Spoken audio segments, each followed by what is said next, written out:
Tuhan firman-Mu ajaib, kekal meski gunung menghilang. Tiada huruf yang gagal, tak terpatahkan siasat. Hidup seperti-Mu ya Allah, lebih dari emas. Aku bersaksi kitab-Mu, kitab yang suci.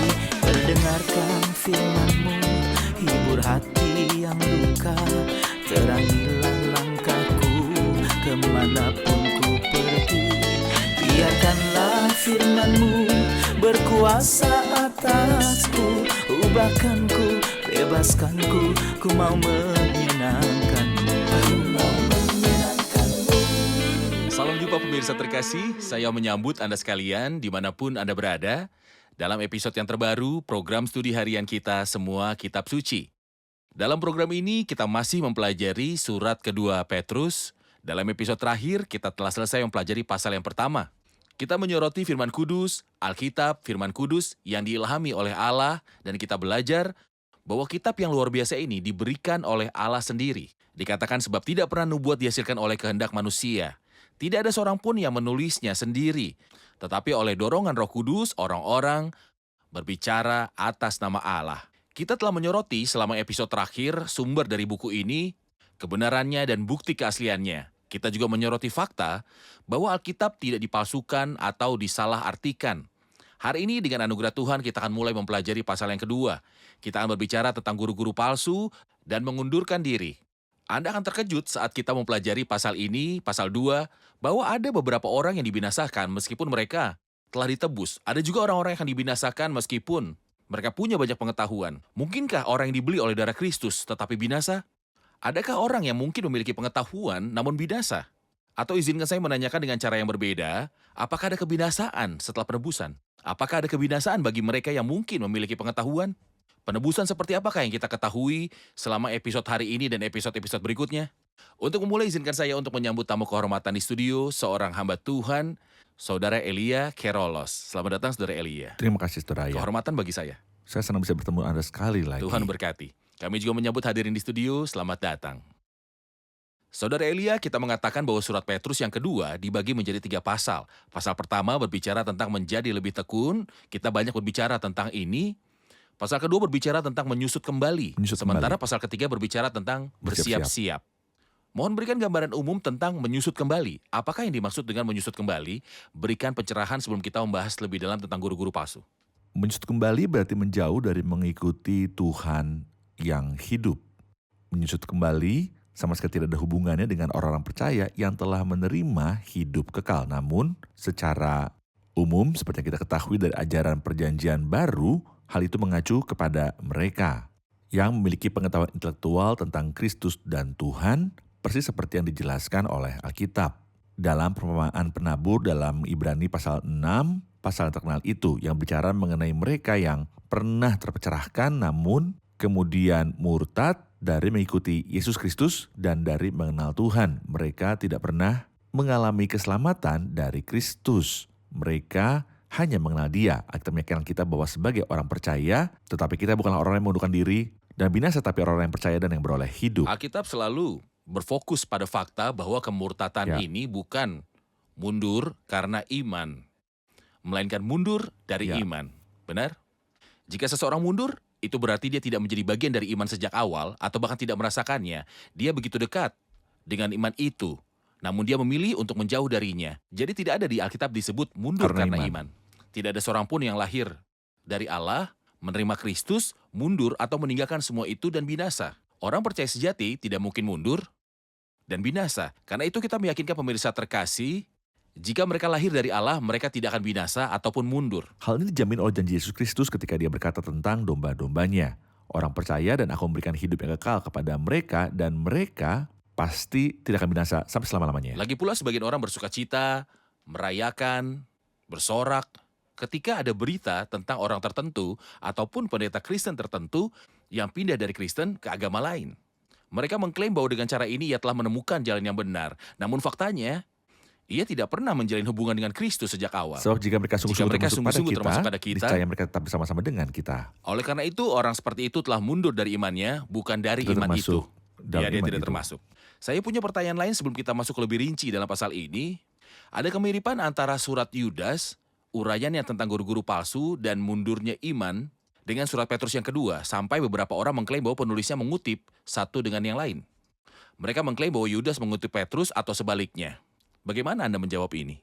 Saya katakan bahwa baik Petrus maupun Yudas khawatir karena kondisi mundurnya iman yang akan terjadi di masa depan. Bahkan Yudas dengan mengatakan bahwa dia bermaksud untuk menulis kepada kamu mengenai keselamatan. Tetapi ia bersungguh-sungguh berusaha menulis tentang iman yang telah disampaikan kepada orang-orang kudus. Alasannya adalah untuk ada orang-orang tertentu. Orang-orang fasik yang menyalahgunakan kasih karunia Allah kita untuk memuaskan hawa nafsu. Alkitab ingin menegaskan bahwa selama berabad kita membaca kata-kata ini dalam surat kedua kepada jemaat di Tesalonika. Dan surat kedua kepada Timotius, serta surat kedua Petrus dan juga Yudas. Yang merupakan surat terakhir sebelum wahyu, seolah-olah Alkitab ingin mengatakan bahwa selama semua zaman, setan ingin secara diam-diam membawa ajaran sesat yang merusak. Mereka adalah orang-orang yang mundur, guru-guru palsu. Benar, ketika suatu topik diulang 2 kali itu berarti Tuhan serius memperingatkannya. Dan mengulangi hal ini begitu sering. Ya, Ini yang terjadi pada mimpi Firaun, yang dilihatnya 2 kali, atau konsep yang sama ini dikatakan diulangnya seperti 2 kali. Baik. Saya akan membuka pasal kedua dan membaca kata-kata pertamanya. Sebagaimana nabi-nabi palsu dahulu tampil di tengah-tengah umat Allah, demikian pula di antara kamu akan ada guru-guru palsu. Mereka akan memasukkan pengajaran-pengajaran sesat yang membinasakan. Bahkan mereka akan menyangkal penguasa yang telah menebus mereka. Dan dengan jalan demikian segera mendatangkan kebinasaan atas diri mereka. Banyak orang akan mengikuti cara hidup mereka yang dikuasai hawa nafsu. Dan karena mereka, jalan kebenaran akan dihujat. Dan karena serakahnya guru-guru palsu itu akan berusaha mencari untung dari kamu dengan cerita-cerita isapan jempol mereka. Tetapi untuk perbuatan mereka itu, hukuman telah lama, tersedia, dan kebinasaan tidak akan tertunda. Jika kita ingin mengatur pembelajaran kita, sehingga pemirsa terkasih dapat memperoleh manfaat, kita perlu mengatur pikiran-pikiran kita. Oleh karena itu, pertama-tama kita akan berbicara tentang orang-orang yang mundur, guru-guru palsu. Pertanyaan pertama adalah, siapakah guru-guru palsu itu? Kita perlu tahu siapakah mereka, apa saja ciri-ciri mereka, ciri-ciri dari guru-guru palsu itu. Kemudian, apa saja dampak dari guru-guru palsu itu, lalu juga apa penghakiman yang akan terjadi atas mereka. pasal pertama berfokus pada potensi-potensi ilahi yang Tuhan berikan kepada mereka yang telah lahir baru. Pada akhir bab ini, Petrus berfokus kepada fakta yang berkata, sebab tidak pernah nubuat dihasilkan oleh kehendak manusia. Tetapi oleh dorongan Roh Kudus orang-orang berbicara atas nama Allah. Orang ini adalah orang yang mengambil lalu menulis firman nubuat. Pasal kedua memberitahu kita bahwa sebagaimana orang-orang Tuhan digunakan olehnya setan, pada hari terakhir juga akan memiliki orang yang siap digunakan olehnya dalam menghancurkan banyak orang yang mengikuti mereka. Dan mereka adalah guru-guru palsu. Siapakah guru-guru palsu itu? Mereka adalah orang-orang yang mundur. Mereka tahu betul tentang Tuhan, mereka tahu firman Tuhan, tetapi sayangnya Alkitab berkata karena itu bagi mereka adalah lebih baik jika mereka tidak pernah mengenal jalan kebenaran daripada mengenalnya tetapi kemudian berbalik dari perintah kudus yang disampaikan kepada mereka. Mereka mengikuti keinginan mereka sendiri yang berdosa. Apa tujuan mereka? Tujuan mereka hanyalah untuk menyesatkan banyak orang dari jalan Tuhan dan juga jalan keselamatan. Mereka menjanjikan kemerdekaan kepada orang lain padahal mereka sendiri adalah inilah guru-guru palsu, hamba-hamba kebinasaan dan ketidaksucian. Benar. Alkitab menggambarkan mereka di sini dengan mengatakan bahwa mereka memasukkan pengajaran-pengajaran sesat yang membinasakan. Alkitab menyamakan mereka dengan orang-orang yang datang secara diam-diam, menyuntikkan sesuatu secara tersembunyi. Misalnya tentang wanita yang menaruh ragi dalam 3 takaran tepung, atau orang yang menyembunyikan racun di dalam madu. Dapatkah Anda juga memberikan contoh Alkitab tentang beberapa tokoh yang disorot oleh Alkitab sebagai orang yang secara diam-diam membawa ajaran sesat dan merusak? Alkitab penuh dengan contoh. Saya bersyukur pada Tuhan karena firman-Nya memberikan kita terhadap guru-guru palsu ini yang membawa ajaran sesat yang merusak pada gereja mula-mula. Dan kita membaca tentang seorang yang disebut Saudas yang menarik banyak orang di sekitarnya. Kita juga membaca di dalam surat kedua pada Timotius mengenai guru-guru yang menyatakan bahwa tidak ada kebangkitan dan menjukir-balikan beberapa Baik, iman orang-orang. Kita juga membaca tentang sesuatu yang disebut ajaran Bileam di dalam Wahyu pasal 2. Dia mengajarkan orang-orang untuk makan makanan yang dipersembahkan kepada dia menaruh batu sandungan di hadapan orang yaitu Israel. berhala. Maka sepanjang sejarah ada orang-orang yang pengajaran-pengajaran sesat yang membinasakan. Hal ini persis dengan apa yang Anda sebutkan dalam perumpamaan kerajaan surga di Matius 13 tentang ragi yang diambil seorang perempuan dan diadukkan ke dalam tepung terigu 3 sukat sampai khamir seluruhnya. Ini yang terjadi secara rahasia dengan licik, tetapi pada waktu semua orang tidur, datanglah musuhnya, menaburkan benih lalang di antara gandum itu, lalu pergi. Semoga Tuhan memberikan pada kita anugerah agar kita dapat Benar. memperhatikan dengan sama apa yang dilakukan oleh setan. Terima kasih, kita rehat sejenak dan kembali untuk menjawab pertanyaan hadirin. Petrus bernubuat dan berkata bahwa guru-guru palsu akan diam-diam masuk ke antara orang-orang percaya, yaitu di dalam gereja. Ada nabi-nabi palsu dalam perjanjian lama, dan sekarang ada juga guru-guru palsu, jadi kita harus berhati-hati. Kita harus memeriksa setiap orang yang mengajarkan firman Tuhan, dan menguji setiap ajaran dengan membandingkannya dengan firman Tuhan. Tetapi, siapakah guru-guru palsu? Dia adalah orang yang mengetahui kebenaran tetapi dengan sengaja berbohong untuk tujuan tertentu. Dia biasanya bertujuan untuk mencapai tujuan yang egois, atau untuk menyenangkan orang, atau untuk mendapatkan uang. Petrus di sini bermaksud untuk membentuk frasa ini dalam bentuk masa depan. Ini karena akan terjadi sesuatu setelah kematiannya. Yudas juga berbicara dalam suratnya tentang mundur, kemiripan yang sangat besar antara surat Petrus yang kedua dan surat Yudas, menyebabkan beberapa orang mengatakan bahwa mereka saling mengutip. Namun, faktanya tetap bahwa ketika Tuhan ingin menegaskan sesuatu, Dia mengulanginya sebanyak 2 kali. Itulah yang dilakukan Tuhan Yesus ketika Dia berkata, "Aku berkata kepadamu."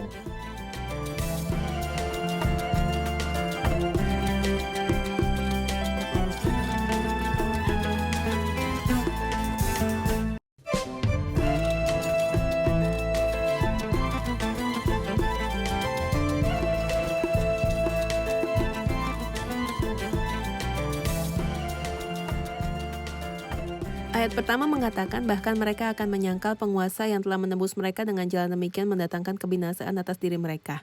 Apakah menebus di sini berarti bahwa mereka memiliki bagian dalam hidup yang kekal? Apakah itu berarti bahwa Tuhan adalah Tuhan mereka? Ini adalah pertanyaan yang sangat penting karena setelah menyebutkan tentang menebus, ia berkata mendatangkan kebinasaan atas diri mereka. Jadi mereka binasa walaupun telah ditebus.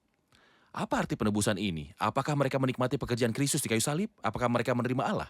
Jika kita kembali ke perumpamaan kerajaan surga di dalam Matius pasal 3 dan khususnya ayat yang ke-44, kita bisa mengerti perbedaan antara membeli dan menebus. Izinkan saya membaca ayat Silakan. ini. Matius pasal 13 ayat 44. Hal kerajaan surga itu semua harta yang terpendam di ladang, yang ditemukan orang lalu dipendamkannya lagi. Oleh sebab sukacitanya pergilah ia menjual seluruh miliknya, lalu membeli ladang itu. Penebusan adalah pekerjaan Kristus di kayu salib yang dengannya membeli seluruh dunia. Inilah yang disebut penebusan. Seluruh dunia menikmati untuk ditebus oleh pekerjaan Kristus di kayu salib. Namun penebusan adalah sesuatu yang menjadi milik harta atau gereja kelompok orang percaya. Ketika Alkitab menyebut kita sebagai orang percaya, Alkitab tidak hanya mengatakan bahwa Allah telah membeli kita. Ya, Dia telah melakukannya. Namun Alkitab juga mengatakan dalam Dia kita memiliki penebusan kita, yaitu pengampunan dosa. Karena anak manusia juga datang bukan untuk dilayani, melainkan untuk melayani dan Banyak untuk orang. memberikan nyawanya menjadi tebusan bagi banyak orang. Banyak orang penebusan hanya berlaku bagi sekelompok orang percaya. Jadi mereka telah menikmati penebusan. Ya, karena begitu besar kasih Allah akan dunia ini. Itu seluruh dunia telah dibeli, tetapi penebusan hanya berlaku bagi orang percaya. Mereka yang menerima penebusan itu tidak akan binasa, mereka memiliki jaminan kekal dari Tuhan Yesus Kristus. Dan melalui vonis penebusan, Kristus akan memerintah atas seluruh dunia. Ya. Dia akan menghakimi baik yang hidup maupun yang mati. Karena dialah yang menebus. Seluruh dunia akan kembali berada di bawah kekuasaan Kristus di masa mendatang karena Dia telah menebus dunia ini. Tetapi, orang percaya yang berada di era gereja, yaitu tubuh Kristus, memiliki penebusan bersama dengan penebusan. Mereka punya hidup Allah dalam diri mereka. Ya, Alkitab katakan mereka tidak akan binasa. benar. Terima kasih untuk penjelasannya. Jadi, kita telah menjawab pertanyaan pertama, yaitu tentang guru-guru palsu. Dan pertanyaan kedua tentang bagaimana mungkin ada kebinasan bagi orang-orang meskipun mereka telah ditebus. Sekarang saya ingin tahu makna dari kalimat berikut ini tentang dampak dari guru-guru ini. Banyak orang akan mengikuti cara hidup mereka yang dikuasai hawa nafsu dan karena mereka jalan kebenaran akan dihujat. Mohon jelaskan pengaruh guru-guru palsu ini. Pengaruh mereka seperti yang kita baca di sini adalah sebagaimana ayat 2 katakan, banyak orang akan mengikuti cara hidup mereka yang dikuasai hawa nafsu. Dan karena mereka jalan kebenaran akan dihujat. Pengaruh mereka adalah mereka menyesatkan banyak orang dari mengikuti Tuhan. Pengaruh mereka tentu saja tidak akan terjadi pada orang percaya sejati. Karena orang percaya sejati dibedakan oleh dua hal. Pertama, mereka dapat membedakan suara Tuhan. Tuhan berkata dalam kitab Yohanes 10, domba-dombaku mendengarkan suaraku dan aku mengenal mereka dan mereka mengikut aku.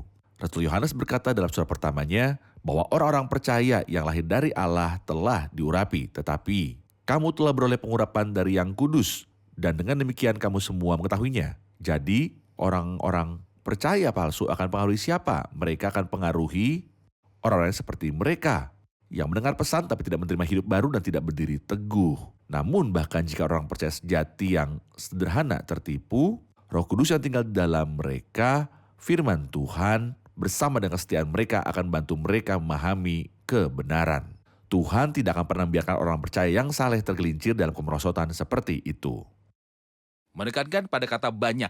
Banyak orang akan mengikuti cara hidup mereka yang dikuasai hawa nafsu. Bukankah Jadi, itu menakutkan? Orang biasanya menilai kebenaran ajaran apapun berdasarkan jumlah pengikutnya. Mayoritas. Jadi ada yang berkata, kumpulan pengikut yang sangat banyak ini, atau yang lain mengatakan itu adalah kepalsuan, atau ajaran ini penuh dengan kebohongan. Apakah mayoritas selalu benar? Terima kasih atas pertanyaan yang bagus ini, Saudara Ayat. Firman Tuhan mengajarkan kita, dan saya ingin menarik perhatian pemirsa kita pada kebenaran ini, bahwa mayoritas selalu salah. Saya hanya akan membawa dua bukti di sini karena waktu kita yang terbatas. Yang pertama adalah ketika Musa mengutus 12 mata-mata untuk melihat Kanaan dalam kitab Bilangan 13-14. Ketika mereka kembali, mereka dibagi menjadi dua kelompok. Kelompok yang terdiri dari 2 orang. Kelompok mana yang lebih akurat dan yang mana yang Kelompok tidak? yang terdiri dari 2 orang itu benar? 10 orang lainnya mengatakan bahwa kita tidak dapat pergi dan memiliki tanah tersebut. Karena perkataan mereka, seluruh jemaat menangis dan berusaha untuk kembali ke Mesir. Hanya mereka berdua yang berkata, sebab kita pasti akan mengalahkannya. Bukti kedua adalah apa yang dikatakan oleh Tuhan kemuliaan Tuhan Yesus Kristus. Masuklah melalui pintu yang sesak itu, karena lebarlah pintu dan luaslah jalan yang menuju pada kebinasaan.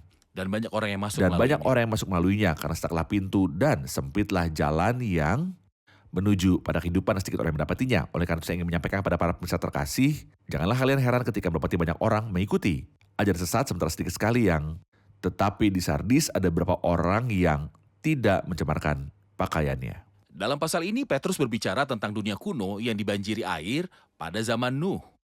Tidak seorang yang perlu diselamatkan, tapi 8 orang. 8 orang. 8 orang dari seluruh dunia. Mayoritas tersesat dan mereka dibinasakan. Ya. Dan di kayu salib, mayoritas memilih Barabas. Tidak ada yang memilih Yesus Kristus. Mereka semua mengikuti si penipu. Jadi tidak tepat mengukur berdasarkan mayoritas atau jumlah pengikut. Namun kebenaran dan kemantapan ajaran dapat dibuktikan dengan dampaknya terhadap kehidupan para pengikutnya yang bercahaya. Inilah kriteria yang menunjukkan apakah suatu ajaran benar atau tidak. Salah.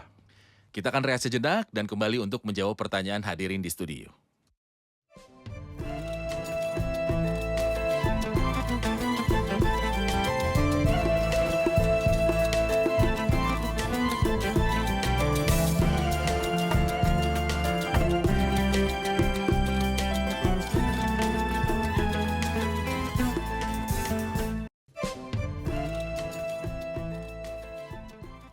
Saudara Ayat, kita belajar bahwa guru-guru palsu ditemukan di antara lingkup pengakuan Kristen dan banyak yang mengikuti guru-guru ini. Siapa yang bertanggung jawab atas kehancuran para pengikut yang binasa, para pengikut itu sendiri atau para guru? Silakan Saudara Elia. Tentu saja guru-guru palsu itu bertanggung jawab entah bagaimana, terutama jika mereka adalah pemimpin Agama. yang telah menemukan jalan kebenaran. Mereka memiliki tanggung jawab yang mengerikan.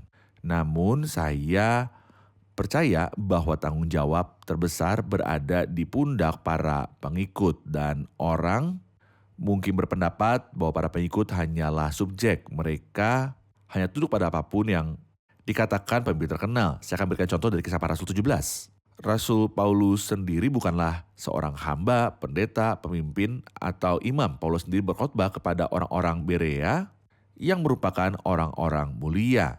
Alkitab berkata tentang mereka, orang Yahudi di kota itu lebih baik hatinya daripada orang Yahudi Tesalonika. Ketika mereka mendengar Mereka menerima Paulus, firman itu dengan kerelaan kemudian hati. Alkitab menambahkan, Dan setiap dan hari, setiap hari mereka menyelidiki menyelidiki firman. untuk mengetahui apakah semuanya itu Mereka benar meneliti demikian. perkataan Paulus, memastikan apakah yang dikatakannya benar atau tidak. Mereka membandingkannya dengan firman Saat Tuhan. ini, ribuan orang Kristen mengikuti prinsip mudah datang, mudah pergi. Mereka menganggap apapun yang dikatakan oleh pemimpin tertentu sebagai hal yang wajar. Pemirsa terkasih, mari tinjau semua kita dengarkan dalam terang firman Tuhan. Jadi ini berarti pemirsa diharapkan ketika mendengarkan kita untuk membuka Alkitab mereka, mencari tahu sendiri Ya. apakah ajaran kita sesuai dengan apa yang dikatakan Alkitab atau tidak. Jika ya, mereka harus menerimanya dengan rasa syukur. Benar. Jika tidak sesuai dengan ajaran Alkitab, maka Anda tidak perlu terus mendengarkan kita. Jadi, Anda tidak perlu mengikuti ajaran ini. Kriteria Anda seharusnya apa yang dikatakan Alkitab dan bukan apa yang dikatakan Ya. orang ini atau orang itu. Bukan juga apa yang dikatakan pemimpin agama ini. Kriteria yang benar adalah firman Tuhan saja. Dengan demikian kami makin diteguhkan oleh firman Makin yang disampaikan diteguhkan. oleh para nabi. Alangkah baiknya kalau kamu memperhatikannya sama seperti memperhatikan pelita yang bercahaya di tempat yang gelap. Mungkin pemirsa berkata para pemimpin ini mengajarkan kita dari Alkitab. Mengapa kita harus memeriksa apa yang mereka katakan? Nah, ada hal di sini yang penting. Anda harus mempertimbangkan Alkitab sebagai kesatuan utuh. Banyak ajaran sesat yang dibangun di atas bagian-bagian ayat tertentu. Kita harus memahami. Kita tidak pernah memberi ajaran orang percaya bisa binasa, sementara ajaran lain mengatakan Ya. orang percaya bisa Tidak binasa.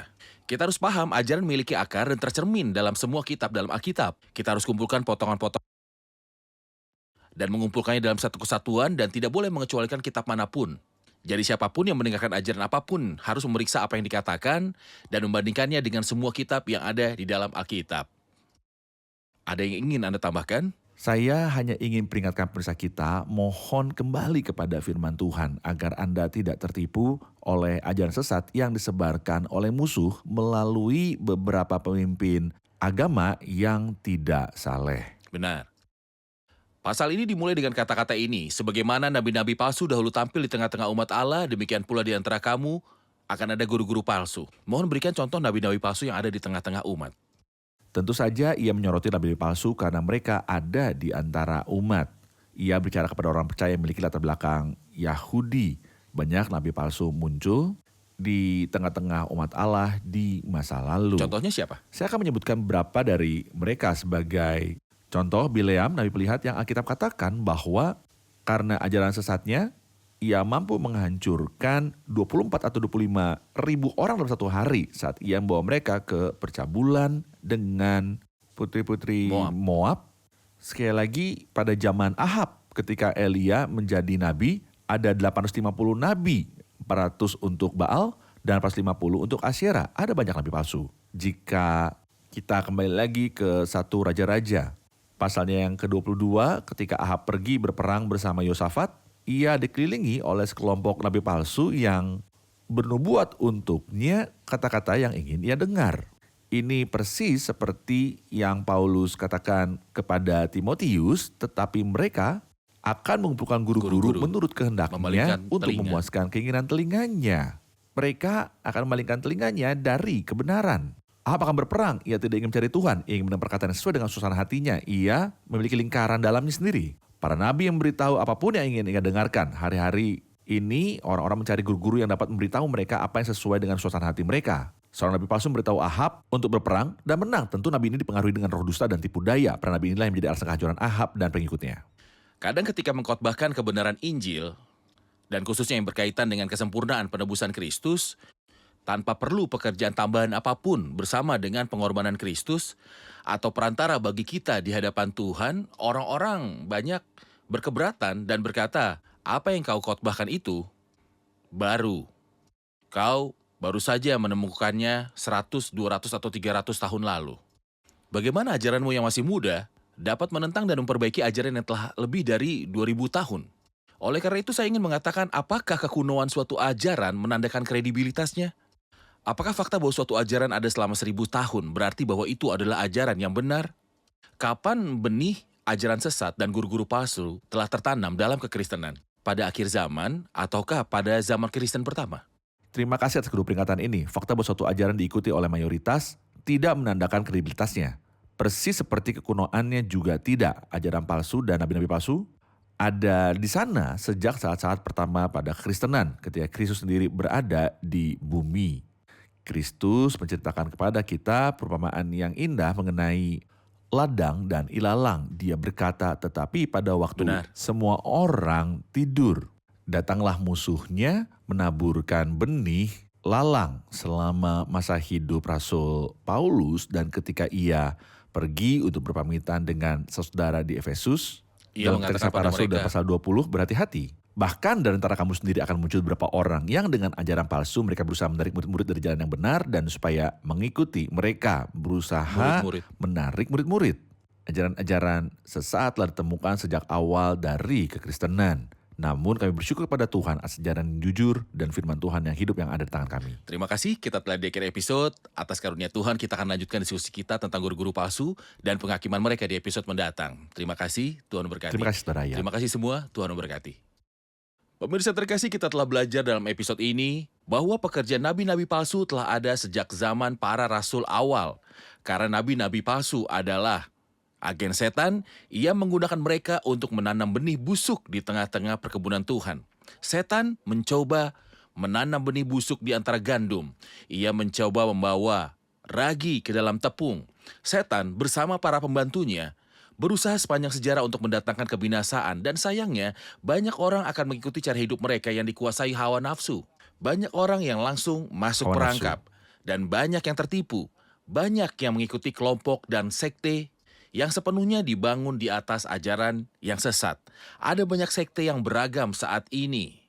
Sekte yang tidak percaya pada keilahian Kristus, kedatangannya yang sempurna di dalam daging, dan kesempurnaan pengorbanannya. Beberapa yang lain menyangkal pekerjaan perantaraannya sepenuhnya di surga. Dan seterusnya. Ada banyak ajaran sesat. Kalau begitu, apa yang harus kita lakukan? Kita harus berpegang teguh pada firman Allah. Dengan demikian kami makin diteguhkan oleh firman yang telah disampaikan oleh para nabi. Pemirsa, bahaya sudah sangat dekat. Jangan menyerah dengan mendengarkan ajaran yang sembarangan.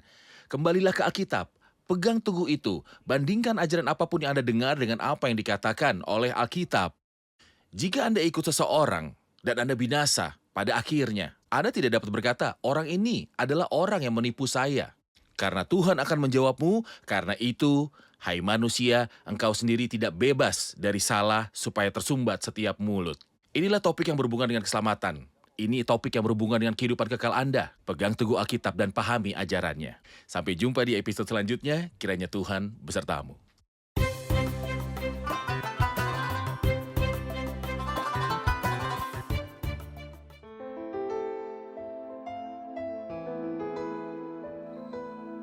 Tuhan firman-Mu ajaib, kekal meski gunung menghilang. Tiada huruf yang gagal, tak terpatahkan siasat. Hidup seperti-Mu ya Allah, lebih dari emas. Aku bersaksi kitab-Mu, kitab yang suci. Mendengarkan firman-Mu, hibur hati yang duka. Terangilah langkahku kemanapun ku pergi. Biarkanlah firman-Mu berkuasa atasku. Ubahkanku, bebaskanku, ku mau menyenangkan-Mu. Tuhan firman-Mu ajaib, kekal meski gunung. Ubah dan bebaskan aku.